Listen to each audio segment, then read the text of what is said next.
Praise the lord. Zechariah గ్రంథం 2వ అధ్యాయం 8వ వచనం. మిమ్మును ముట్టినవాడు తన కనుగుడ్డును ముట్టినవాడని ఎంచి తనకు ఘనత తెచ్చుకొనదలచెను. దేవుడు మనల్ని ఎంత ప్రేమిస్తున్నాడో ఈ వచనం ద్వారా మనకి క్లియర్గా అర్థమవుతుంది.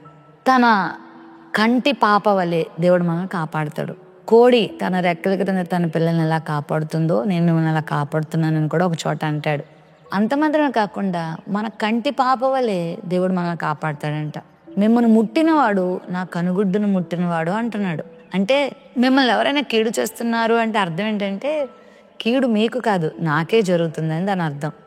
అంటే మిమ్మల్ని ముట్టడం నన్ను ముట్టినట్టే. సౌలు సంఘాన్ని హింసిస్తూ క్రైస్తవులందరినీ కూడా సంహరిస్తూ మరి ఈ యొక్క క్రైస్తవ్యం అనేది ఉండకూడదని ఉన్మాదంతో రెచ్చిపోతున్న సమయంలో దమస్కు దగ్గర యేసుక్రీస్తు ప్రభువుని అతడు చూస్తాడు. ఆ వెలుగులో ప్రభువుని చూసినప్పుడు ప్రభువా నువ్వెవరు అని అడిగితే నీవు హింసిస్తున్న క్రీస్తుని నేను అంటాడు.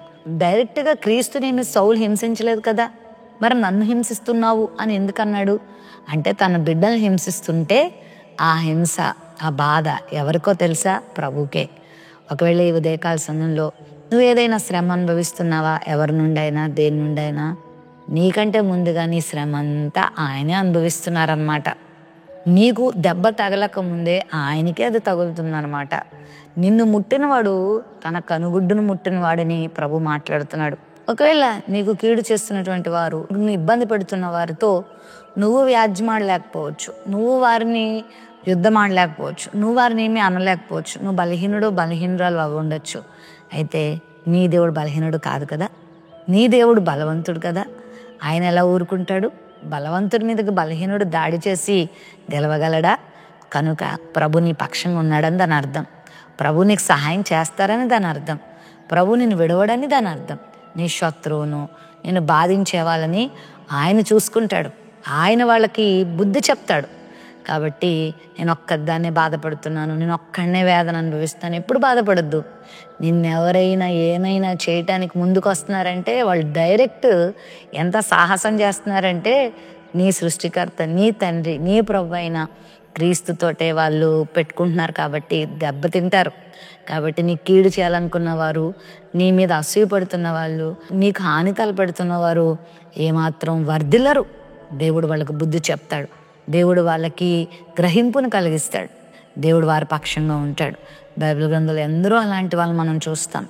దేవుని మీద ఆధారపడి బ్రతుకుతున్న బిడ్డల పక్షంగా దేవుడు ఎంత మేలు చేశాడంటే వారికి ఆయన కనుగుడ్డుగా, వారికి ఆయన తోడుగా ఉండి వారిని శత్రువు ముట్టకుండా తానే అడ్డుకొని వారితో వ్యాజ్యమాడిన సంఘటనలు ఎన్నో మనం చూస్తాం. నీ పక్షంగా కూడా దేవుడు అట్టి కార్యం చేస్తాడు.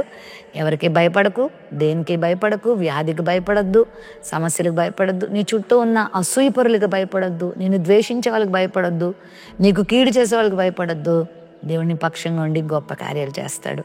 ప్రేమ నమ్మకం కలిగిన మా తండ్రి, మిమ్మల్ని ముట్టినవాడు నా కనుగుడ్డును ముట్టినవాడు అన్నావు ప్రభువా. దేవా, మరి అంతగా నువ్వు మమ్మల్ని కేర్ తీసుకుంటున్నావు, అంతగా మీరు మమ్మల్ని శ్రద్ధ వహిస్తున్నందుకు స్తుతులు చెల్లిస్తూ ఈ బిడ్డల చుట్టూ నీ కంచె వేసి ప్రతి కీడుల నుండి అపాయాల నుండి తప్పించమని యేసు నామములో ప్రార్థిస్తున్నాం తండ్రి. Amen, amen.